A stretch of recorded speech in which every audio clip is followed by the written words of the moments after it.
네, 여러분 안녕하세요. 과제물 작성의 실제 예를 갖고 알려드려서 여러분들이 과제물을 쉽게 잘 작성할 수 있도록 알려드리도록 할게요. 지금 요청이 들어온 과가 있는데 사회복지학과랑 생활체육과인데 요걸 예를 들어서 한번 설명할 테니까 여러분들이 뭐 사회복지학과나 생활체육과 하면 더 도움이 되겠고 다른 과더라도 관계없이 한번 과제물 작성하는 걸 실제 보여드리도록 할 테니까 한번 참고해서 작성하시면 좋을 것 같아요. 제가 사회복지 1급을 강의하는 1급 강사거든요. 그래서 사회복지학과 4학년 분들 거부터 한번 제가 과제물 한번 봐드리도록 할게요. 사회복지학과 4학년 과제물에 첫 번째 이제 빈곤론이 있습니다. 경제학과도 해당되네요. 경제학과랑 사회복지학과 4학년.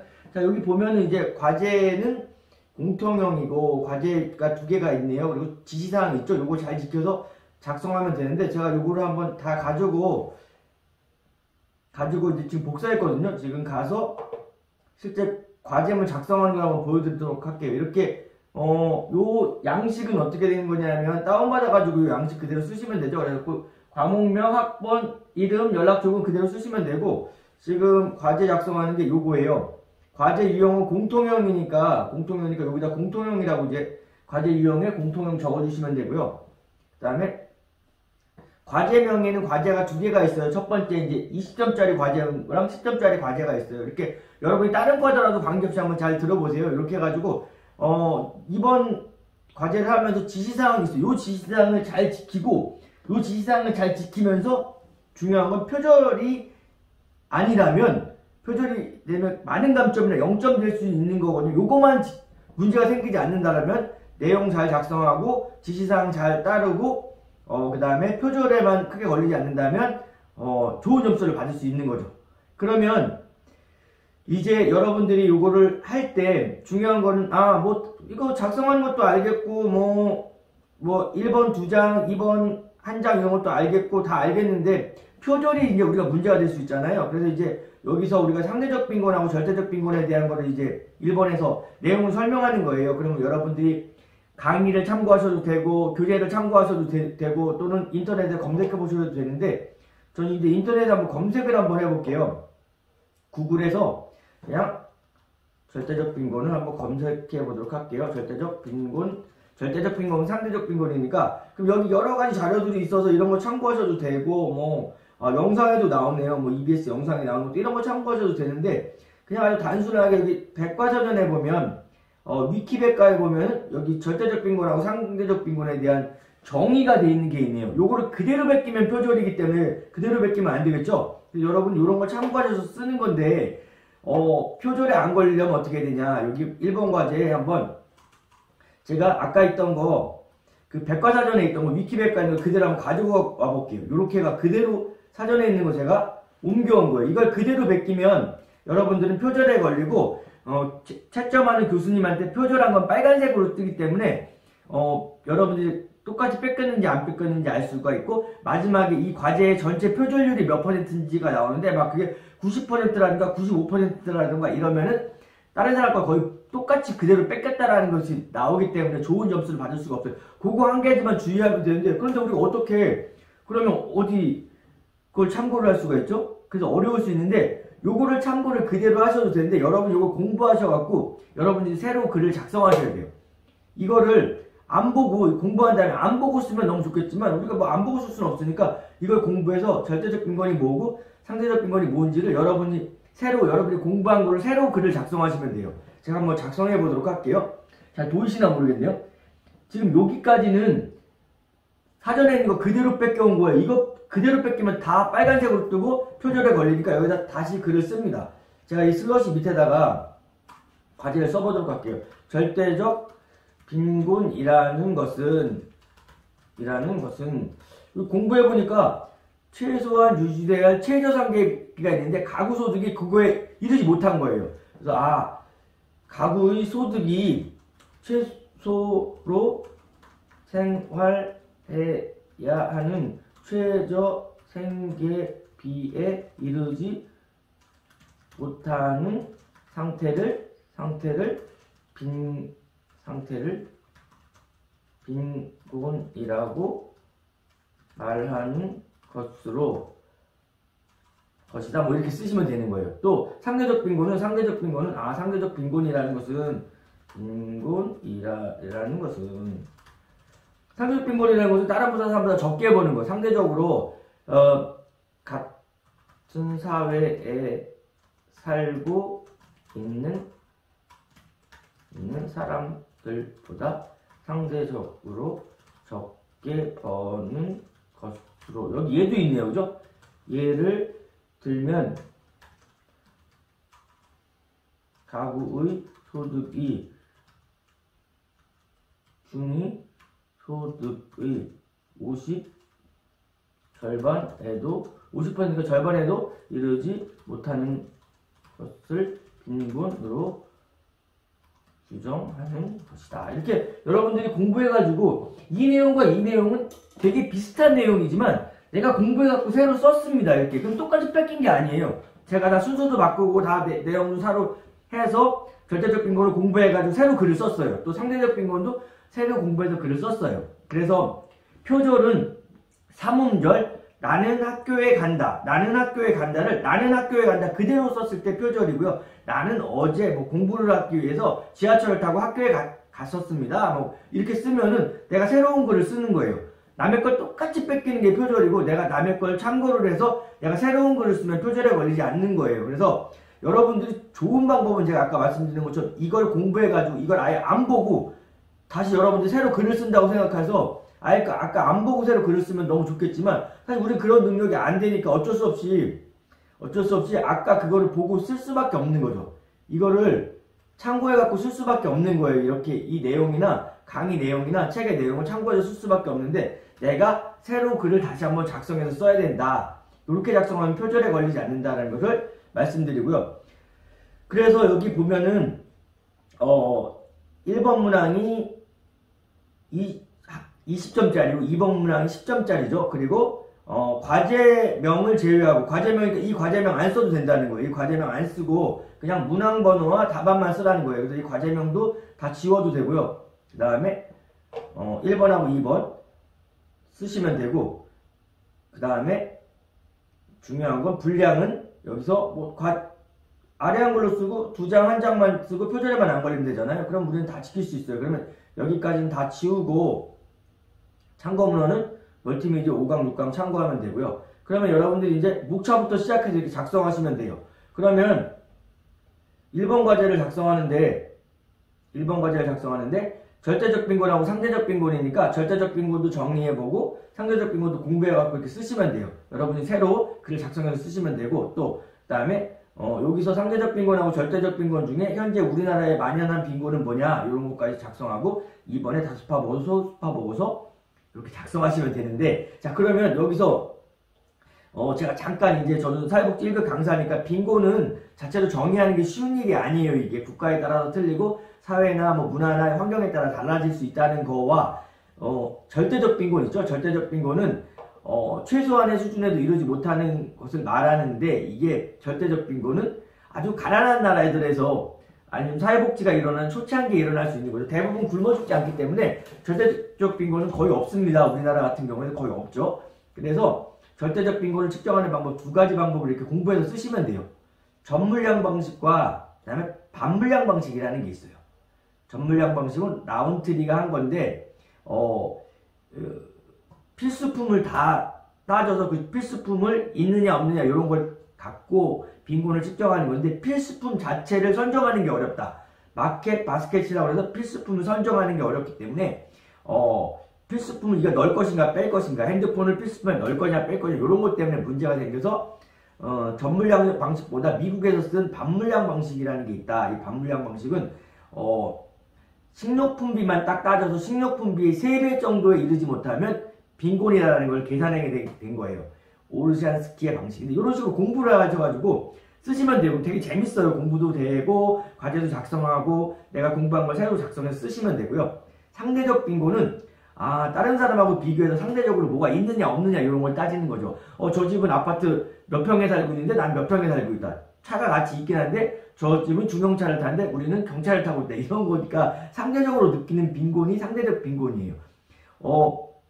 우리나라 같은 경우나 좀 잘 사는 국가들, OECD 국가들에서는 상대적 빈곤이 더 많이 생기겠죠. 그래서 다른 사람하고 비교하게 되기 때문에. 그래서 이 상대적 빈곤도 공부를 이렇게 하셔가지고, 상대적 빈곤의 첫 번째 박탈지표 방식이 있구나. 박탈지표 방식은 주거에 사용되는 거, 집이 얼마에 살고 있냐, 연료는 뭘 쓰고 있느냐, TV, 가전제품, 휴가나 여행, 문화생활을 어떻게 하냐, 이런 것들을 하는 건데, 역시 이 지표에 뭘 넣을 것이냐 뺄 것이냐 문제 때문에 아까 절대적 빈곤의 전물량 방식처럼 문제가 생겼어요. 그래서 요것도 문제가 생겨서 더 좋은 방식이 있어요.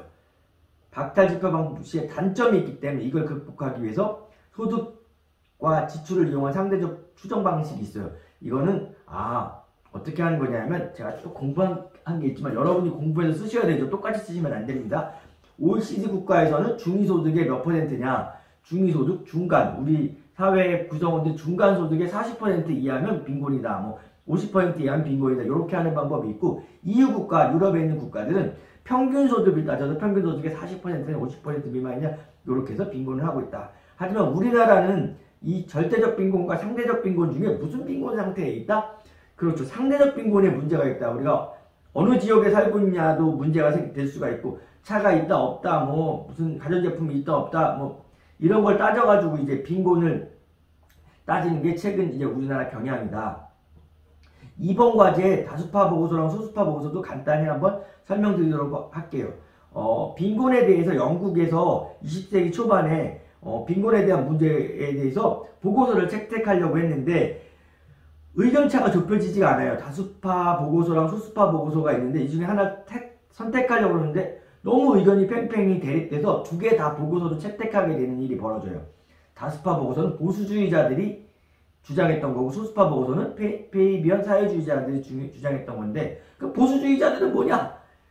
자유무역이나 또는 사유재산을 강조하고 경제성장을 강조하고 세금을 줄이고 규제를 완화하고 정부를 최소화하면서, 정부 개입을 최소화하면서 시장에 맡기자는 보수주의자들이 한 다수파 보고서가 빈곤의 원인이 개인의 원인이다. 관대한 동정보다 가혹한 조치를 해야 된다는 거고, 구빈법은 개혁은 통하지만 유지를 하면서 해줘야 된다라는 거고, 빈민에 대해서. 이에 비해 페이비언 사회주의자들은 점진적 개혁을 통해 사회주의로 나가려고 하는 건데, 외부부가 중심이 됐던 거고, 영국 노동당이 기초가 되는 거고, 산업을 국유화해야 되고 빈민법을 개혁해야 된다는 거예요. 그래서 이 소수파 보고서는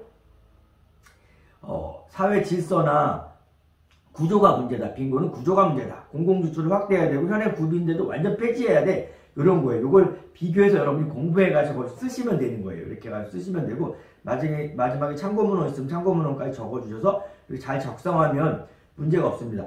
표절하지 않고 그 다음에 여러분들이 충실히 내용 작성하고 여기서 작성하는 대로 잘 작성하면 좋은 점수를 받을 수 있다.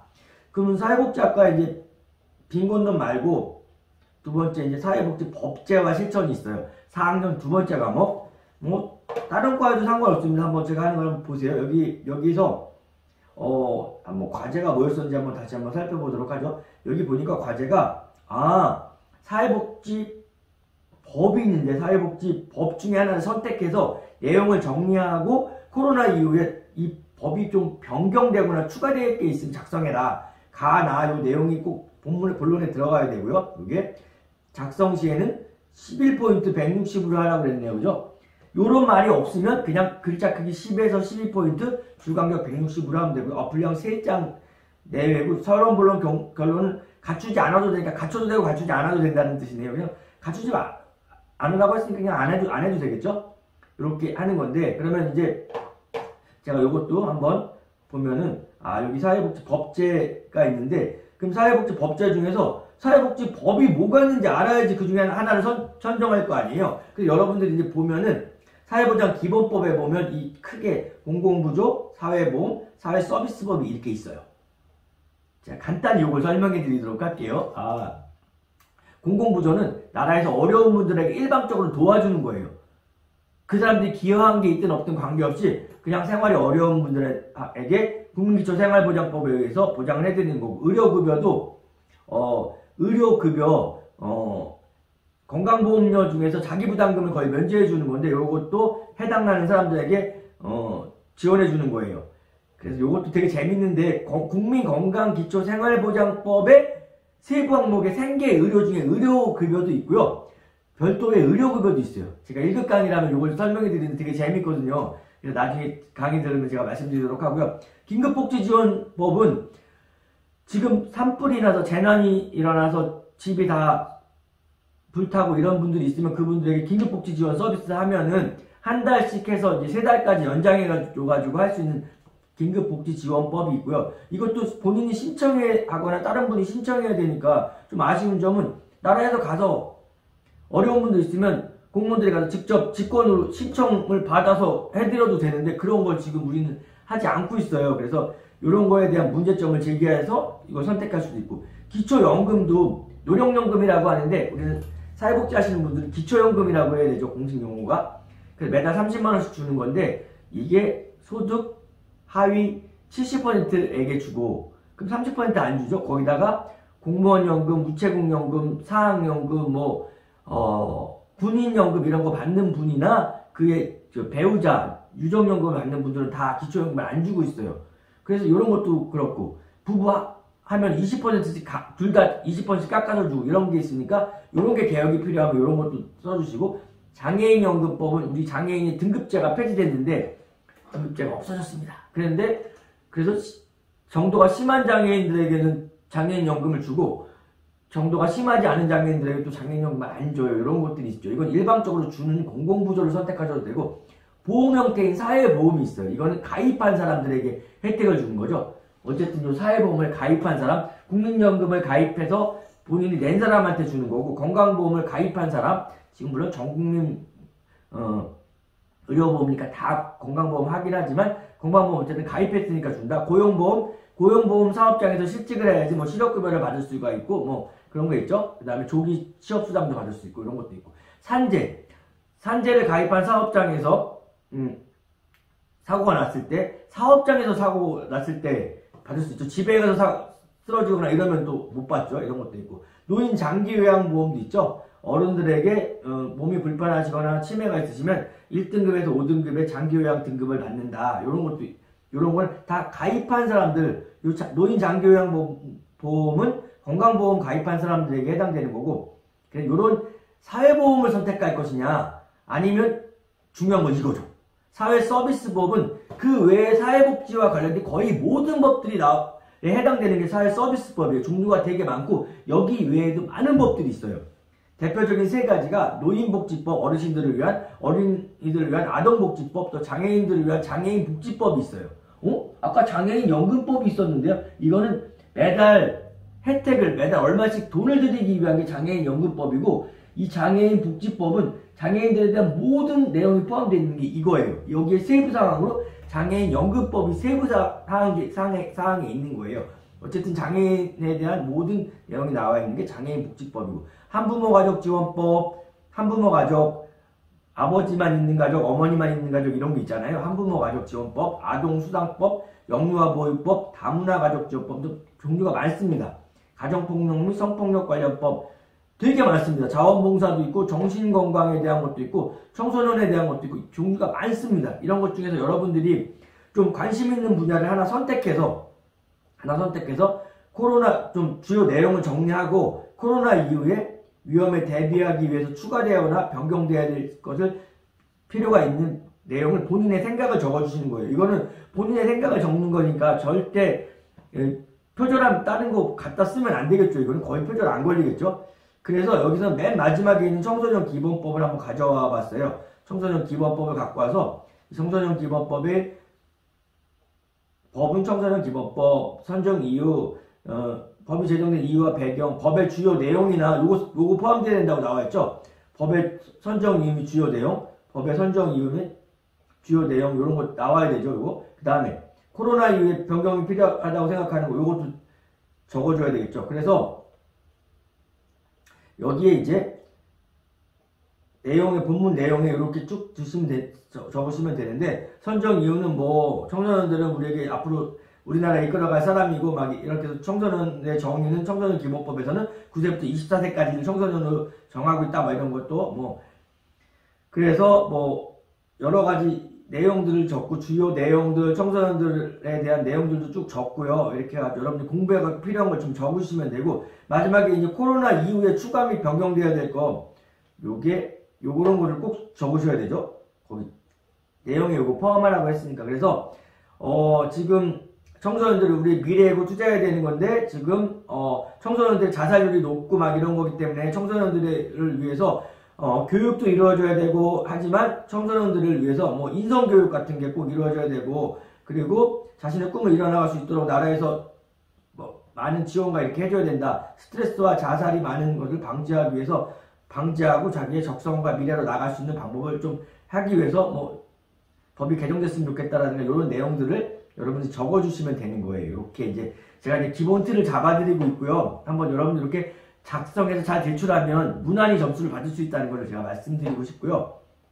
예, 그 다음에 사회복지학과 4학년의 마지막 정신건강 사회복지론이 있네요. 정신건강 사회복지론. 자, 다시 한번 과제에 나와 있는 걸 한번 보도록 하죠. 여기 정신건강 사회복지론은 과제가 2개예요. 2개인데 첫 번째 거 15점, 두 번째 거 15점이고 요 내용 자체로 요거를 그냥 쓰는 게 아니라 여기 보면은 글자 크기, 줄 간격 이런 거는 그대로 쓰시면 되고 과제에 포함되어야 될 거 목차랑 참고문은 써야 되겠네요. 그죠? 목차랑 참고문은 써야 되고 여기서 중요한 중점 사항이 있어요. 이게 꼭 들어가야 돼요. 중점 사항에 푸코의 관점 정리의 명확성 요걸 공부해서 들어가야 되죠. 그 다음에 격리 수용 해소를 위한 정책 방안의 타당성 요게 3가지 정도 있는데 요런 게 들어가야 된다.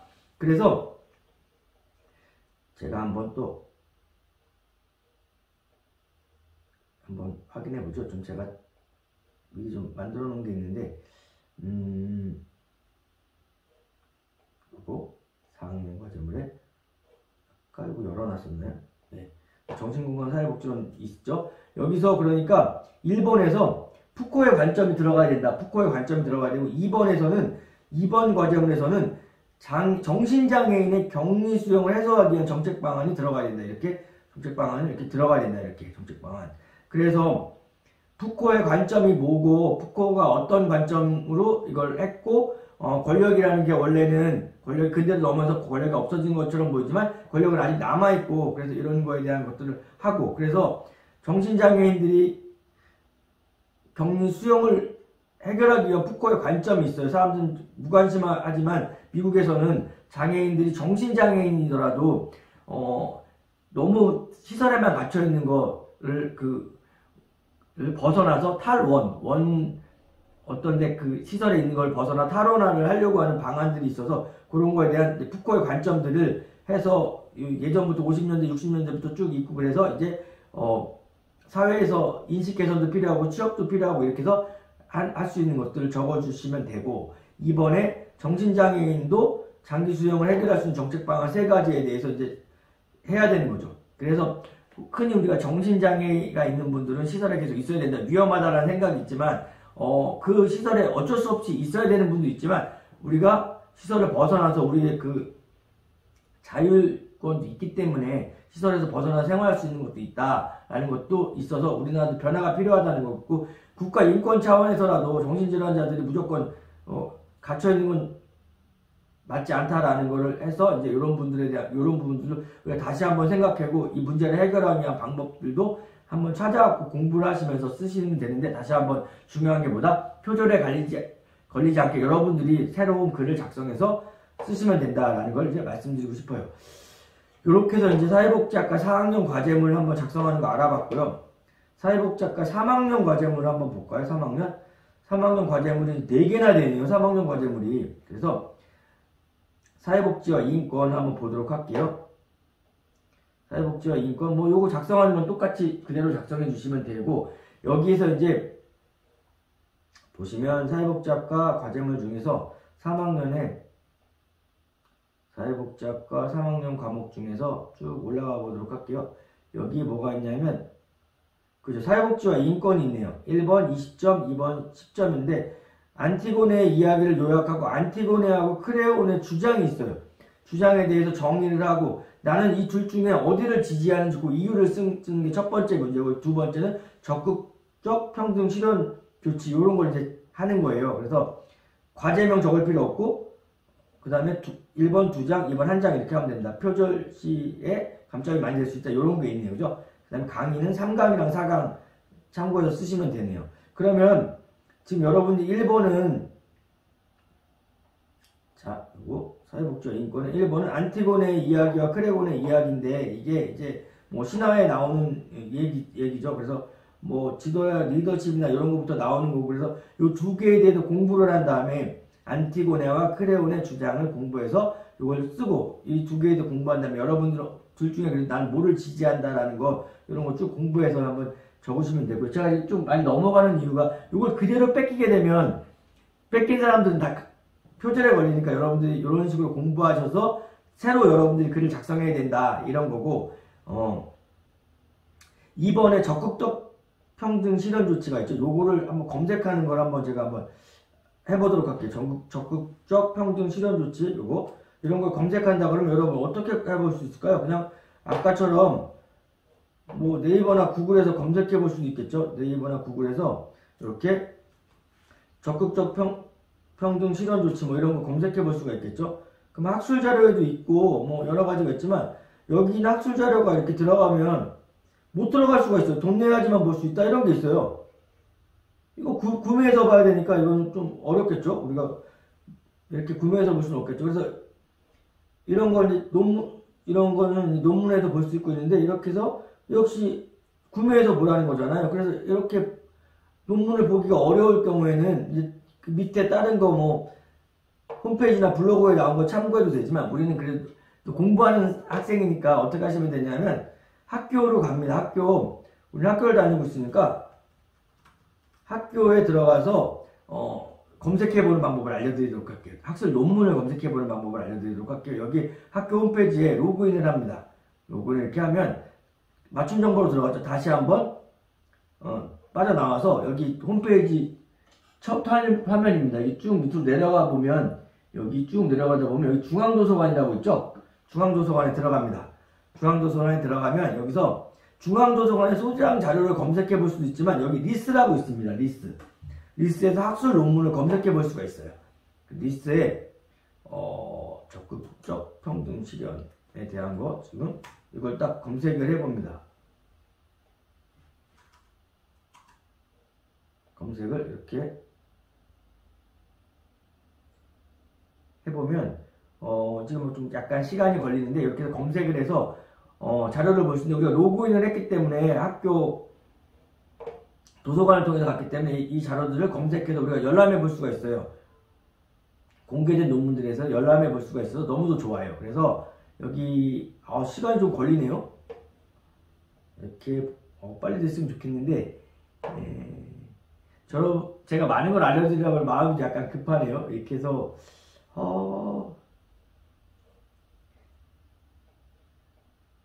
리스트에서 지금 검색해보고 있고요. 검색해보면 이렇게 자료, 논문 자료들이라든가 뭐 그런 것들을 자료들이 했던 걸 검색해서 거기 있는 자료를 참고해갖고 작성하는 데 도움이 될 수가 있어요. 그래서 여러분도 한번 이렇게 리스트를 검색해서 해보시고 잠깐 한번 이제 그래서 이제 만약에 갖고 왔다면 이런 걸 참고해갖고 쓰시되 역시 공부를 하셔서 여러분이 새로운 글을 이렇게 쓰셔야 된다. 적극적 평등이 뭔지에 대해서 공부해서 쓰시면 된다라는 건데 잠깐만요. 왜 이렇게 많이 걸리죠?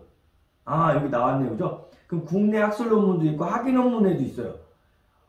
석사, 박사 논문도 있고 여기 적극적 평등 실현 조치에 관한 연구 이런 걸 열어보시고 원문 보기가 있습니다. 원문 보기로 딱 원문을 볼 수가 있어요. 그럼 여기 연세대학교 법학과 대학원 법학과 학사 논문인데 너무 적극적 평등 실현 조치에 관한 연구 너무도 잘 돼 있어요. 여기 보면 목차부터 해가지고 연구의 목적과 연구의 범위고 적극적 평등의 의의는 뭐고 어떤 거냐 차별 현황은 뭐냐 그 여성 공무원 채용 목표제라든가 이런 거 쭉 있습니다. 이런 거 너무도 많이 공부해 볼 수가 있어요. 여러분 공부해가지고 여러분이 여기 있는 걸 공부하고 쭉 본문 내용도 밑에 있죠. 쭉 내려가면 여기 요약되어 있는 것도 있고 논문 내용들이 있습니다. 이걸 참고해서 쓰시면 정말 자료가 풍부해지는 거예요. 그게 검색 정도가 아니라 이렇게 논문을 이거에 대해서 아주 심층적으로 해서 석사나 박사학위를 받을 때 논문들을 볼 수 있으니까 너무도 좋습니다. 이런 것도 참고해서 과제를 쓰시면 되고, 그래서 이렇게 사회복지와 인권에 대한 것도 한번 썼고요. 이렇게 한번 알려드렸고요. 그 다음은 산업복지론이 있습니다. 산업복지론은 이거네요. 산업복지론은 제가 한번 저 실제 과제물로 한번 가보도록 할게요. 여기서 3학년 과제물에 산업복지론 여기 다운받아갖고 여기다 쓰시면 되죠. 그럼 보니까 이게 2022년 1월 11일 그 아파트 공사 현장에서 인명피해가 일어났죠. 그래서 전형적으로 작업장의 위험이 사회적 위험으로 확대되는 거고, 기업의 책임과 국가의 책임이 강화된 거고, 안전과 행복, 복리후생을 박탈당하고 사회적 위험에 노출되어 있는 구성원들을 찾아내고 그 구조적인 원인에 대해서 설명해야 되는 거예요. 그럼 이제 여러분들 이 내용도 좀 더 공부해 보시고, 심지어 그 대기업이 하는 아파트 현장에서 이제 사고가 일어나서 6명의 근로자가 실종됐고 이런 부분들이에요. 그리고 그 전에 송탄 화재 사건으로 소방관들이 순직하는 것도 있고, 이런 것들을 한번 해서 여러분들이 이제 여기에 맞는 걸 찾아서 이제 쓰시면 돼요. 그래서 저는 이렇게 구조적인 문제는 뭐냐, 구조적인 문제가 뭐냐, 아까 소방 관련된 것도 구조적인 문제가 뭐냐, 소방관이 매년 4명꼴로 순직하고 있다. 그래서 어떻게 이걸 대처할 수 있는 방법이라든가, 또 안전 불감증으로 일어나는 문제다. 이 지금 같은 회사에서 전에 사건이 일어나고 또 얼마 후에 또 사건이 일어난 거라서 이런 것들을 방지하기 위한 방법은 뭐냐라는 거고, 제가 이걸 좀 객관적으로 갖고 오기 위해서 제가 이제 광주 고등학생들이 이거에 대해서 분석하고에 대해서 유족들에게 안타까움과 또 그 정부에게 요구하는 성명서를 발표한 게 있어요. 이런 걸 통해서 이제 우리가 결국에는 어떤 개선점이 필요한지를 좀 깨닫게 되더라고요, 이게. 그리고 제가 기사에서 이제 갖고 와본 건데, 사람을 둔 개발이 아니었냐, 법과 철저히 관리 감독이 이루어져 있느냐, 안전조사, 지금도 다른 건설 현장의 그것도 전수조사해라라든가, 정치인들과 시민들의 관심, 그리고 희생자와 실종자에 대한 지원 등 이런 것들을 쭉 한 게 있어요. 이걸 참고해서 여러분들이 이제 발표 이런 것도 보면서 여러분들이 과제를 작성하는 데 많은 도움이 될 수 있겠죠. 이렇게 해서 여러분들의 생각도 쓰고, 우리가 이 사건에 대해서 다시 한번 경각심도 갖게 되고, 사회복지적으로는 어떤 의미를 갖고 있는지도 한번 생각해 볼 수 있는 기회가 될 수 있어서 공부 차원에서 쭉 하시면 너무도 좋을 것 같고요. 교재에서는 1장, 5장, 6장, 7장, 9장 참고하시면 되고요. 4장에서 5장 요거 잘 지키고, 서론본론 결론이고 참고문헌은 꼭 적어주시면 되고, 표절을 무조건 표절을 싫어해요. 표절이면 감점될 수 있지만 아까 제가 말씀드린 것처럼 표절은 똑같이 뺏겼을 때 표절이다. 그거를 참고해서 내가 새로운 글을 작성하면 표절이 아니다라는 말씀을 다시 한번 드리면서, 장애인 복지론 있죠. 장애인 복지론. 장애인 복지론은 이게 있네요. 장애인 복지론은 제가 한번 가져와 볼게요. 장애인 복지론 제가 예로 만들어 놓은 건 없는데, 장애인 복지론 보도록 하죠. 3학년 1학기에 장애인 복지론 이렇게 보면, 여기 장애인 복지론에는 최근 이슈가 되는 게 있어요. 장애인 등급제 폐지됐죠. 지금 이제 정도가 심한 장애인하고 심하지 않은 장애인으로만 나눌 수 있고, 시설에서 나와야 된다. 장애인분들이 너무 시설에만 갇혀서 그냥 시설에만 생활하기 때문에, 또 장애인 차별이라든가 장애인 이동권, 노동권이 하나를 선택하는 거예요. 한 가지만 선택하시면 됩니다. 2가지 선택한다고 해서 좋은 거 아니고요. 권리 관점에서 현황 및 문제점을 작성하고 향후 과제에 대해 본인의 생각을 쓰는 거죠. 이런 건 사실 표절률이 높을 수가 없어요. 내 생각을 적는 거니까. 그래서 장애인 복지론 교재에 및 참고하시면 되죠. 그럼 제가 만약 이 중에서 장애인 이동권을 선택했다고 하면, 저도 이거 전혀 작성한 게 없잖아요. 장애인 이동권에 대해서 알아보려고 한다. 그러면 여러분 좀 공부를 하셔야 되겠죠. 자료도 찾아보시고. 그러면 제일 좋은 방법은 이제 검색해보는 방법이 있죠. 요즘은 세상이 좋아졌으니까 검색을 해보면 되겠죠. 물론 이게 논문 검색도 해봐도 되지만, 여기 이제 구글에서 장애인 이동권에 대한 걸 한번 딱 보도록 하죠. 장애인 이동권에 대한 건 첫 번째 기사가 있습니다. 이게 기사에 보면 출근길 20분 늦어서 화가 났다. 장애인 이동권이 20년째 지연되고 있다. 장애인 이동권은 장애인들이 이동하기 위해서 지하철 탈 때 이제 다 엘리베이터가 설치되게 돼 있는데 아직도 모든 지하철에 설치된 게 아니라고 하네요. 그리고 저상버스가 장애인분들이 탈 수 있도록 이렇게 내려와서 실제로 탈 수 있는 건데 한 4분의 1 수준에 불과하다. 27%. 그래서 이 장애인분들이 이동권을 하고 이제 하는 거죠. 우리는 막 이렇게 시위를 하더라도 왜 하고 있는 거지? 뭐가 문제지? 이동권이라는 게 뭐지? 이렇게 관심을 덜 가졌을지 모르겠지만 우리가 사회복지 공부를 하는 입장에서 왜 문제가 있고 이동권을 왜 보장해줘야 되고 이런 것들을 한번 관심 있게 보면서 여러분들의 의견도 어떻게 하면 좋겠다던가 저장버스의 비율을 더 높여야 된다던가 이렇게 이런 것들도 한번 이렇게 필요하고 또 법 개정의 필요성이 있으면 법을 개정해서 해줘야 된다. 이런 거를 이제 공부해서 쓰시면 된다는 거죠. 그래서 제가 이제 장애인 복지론까지 알아봤고요. 이거 한번 내려놓고 한번 보죠. 그래서 장애인 복지론까지 했고요. 지금 뭘 하고 있냐면 여러분들에게 과제물 실제 작성의 예를 알려드리고 있어요. 사회복지학과 4학년 알려드렸고 3학년 알려드리고 있고 생활체육과 1, 2학년도 알려드리도록 하겠습니다. 다른 과여더라도 참고해서 작성하시면 좋고요. 사회복지학과 3학년 프로그래밍 개발과 평가가 있네요. 이 중에는 주제가 3개가 있습니다. 1번, 2번, 3번. 이 중에서 하나만 선택하는 거예요. 주제를 하나만 선택한다. 2개나 3개 선택한다고 저 점수 잘 주지 않는다고 오히려 감점할 수 있다라는 거고요. 과제명 제외하고 문항번호와 답만 써라. 글자 크기 11포인트 160 이런 거 다 지킬 수 있어요. 그리고 조금 이게 틀렸다고 글자 크기 11로 하라고 했는데 11로 했다고 해서 많은 감점은 되지 않습니다. 언제만 감점된다? 표절을 많이 했을 때만 감점된다. 그리고 여기 꼭 들어가야 되는 게 있는데 이게 꼭 들어가야 되는 거네요. 너무도 중요하네요. 여기 빨간 글씨 나왔죠? 과제에서 이런 게 들어가야 된다.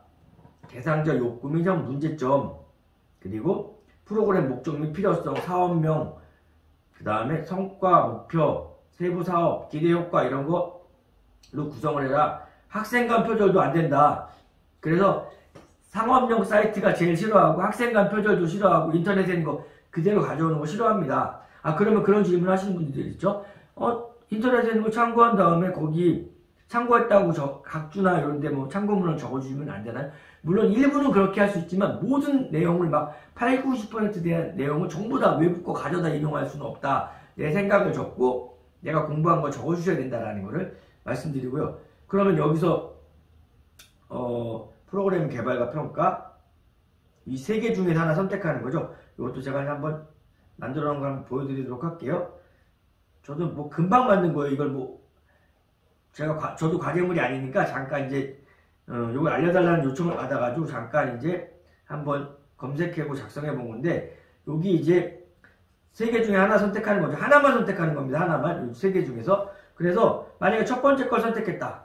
첫 번째 걸 선택했다. 그럼 첫 번째에 대한 거를 적는 겁니다. 이렇게. 서론본론 결론 이렇게 적어줘도 되고 아까 서론본론 결론 쓰라고 나왔나요? 한번 참고해 보죠.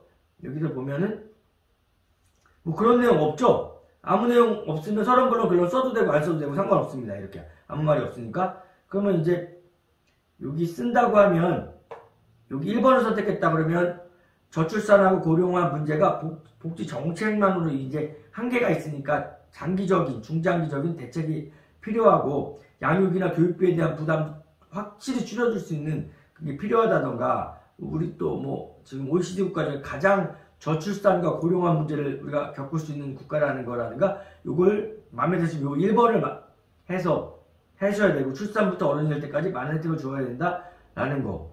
또 구체적으로 여러분이 방안이 있으면 써주시면 되고요. 그게 싫고 2번이 좋으면 2번을 선택해서 마을 공동체에 대한 것도 공부해보고 마을 공동체 프로그램도 기획해보라고 했으니까 마을 카페라든가 뭐 행복한 마을 만들기 위해서 부모 커뮤니티라든가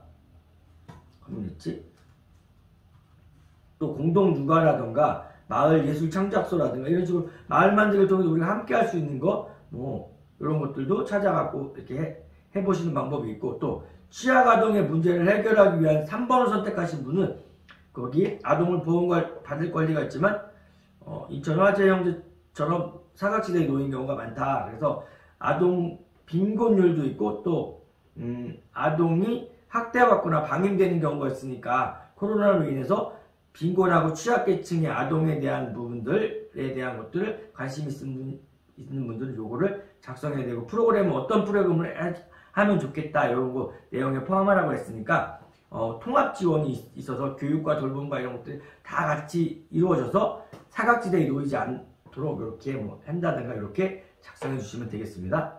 이것도 한번 나가보고요. 아까 제가 사회복지학과 요거 프로그램 개발 평가도 알려드렸고, 장애인 복지원도 알려드렸고, 산업복지원도 알려드렸고, 네, 이렇게 다 알려드렸네요. 사회복지와 인권. 이렇게 갖고 작성해 보시면 되고요. 제가 한 개 학과 더 알려드리기로 했죠? 네. 생활체육 지도과 과제가 있는데, 일단 1학년 과제에 여가와 레크레이션 있습니다. 여가와 레크레이션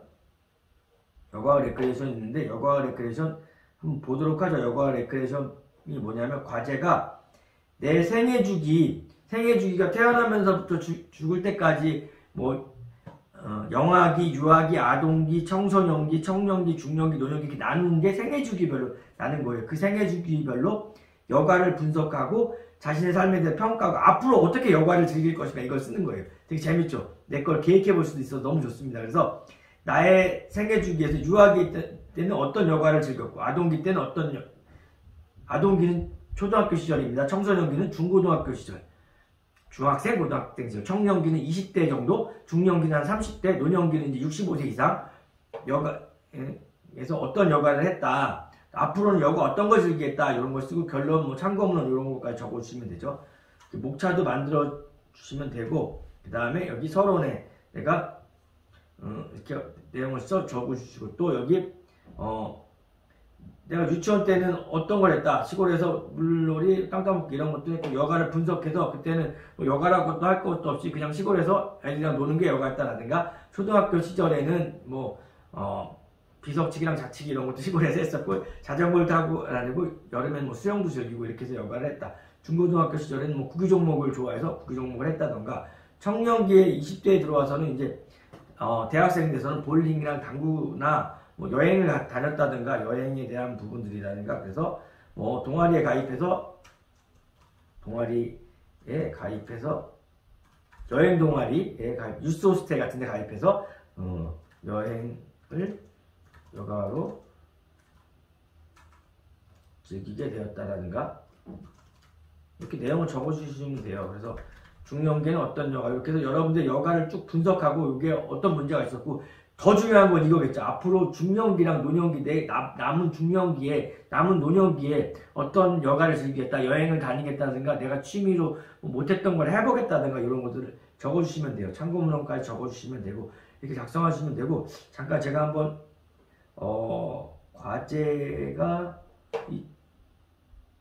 과제 내용을 한번 봐드리도록 할게요. 잠깐만요. 여기 보면 이 과제 들어갈 때 과제명에 보면 여기 각 과가 있죠. 각 과로 바로 가는 방법은 이 생활체육지도과를 누릅니다. 그럼 생활지도과로 바로 가고 여기서 여가 레크레이션 누르면 여가 레크레이션으로 바로 갑니다. 여기서는 4장 작성하라는 거고 서론, 본론, 결론, 혁신을 갖춰야 된다. 개조식이나 서술식 다 된다는 거네요. 개조식은 요약해서 쓰는 거예요. 1번, 2번, 3번 요약해서 쓰는 이것도 가능하고 서술형도 가능하다. 과제는 기본은 원래 서술식인데 여기서는 아까처럼 개조식으로 유아기, 뭐 아동기, 청소년기 이렇게 개조식으로도 가능하다. 표절하지 말아라고 다른 거는 조건이 없네요. 그리고 표지는 다운받아라. 표지를 다운받지 않고 워드를 치시는 분도 있는데 표지 다운받는 거라는 걸 친절히 알려주셨네요. 참고할 문헌도 알려주셨고 이게 주의해야 될 건 특별히 없습니다. 잘 작성해서 내면 표절만 걸리지 않고 좋은 점수를 받을 수 있는데 이거는 표절할 수가 없잖아요. 내 생애에 대한 거 내가 쓰는 건데 이거는 표절률이 굉장히 낮아야 되겠죠. 이게 표절률이 조금만 높아도 이건 누굴 보고 베낀 거기 때문에 새로운 글을 쓸 수밖에 없는 과제였다라는 말씀을 드리고 마지막으로 생활체육지도과 2학년 지금 1학년, 2학년 분들만 있죠. 생활체육지도과 건강교육론이 있네요. 건강교육론의 멀티미디어 2강의 건강행동 이론을 참고해서 이 신체활동이나 건강한 식습관이라든가 금주 금연을 해야 되는데 이게 전혀 할 의도가 없는 사람이 있어요. 이분에게 건강한 삶을 위해서 건강행동을 할 수 있도록 어떤 구체적인 걸 서술해라라는 거예요. 가상인물에 대해서 상담하는 식도 좋다는 거네요. 잠시만요. 물 한 잔 마시고 해야 되겠네요. 저는 많이 알려드리려고 제가 너무 빨리 말씀을 드린 것 같아요.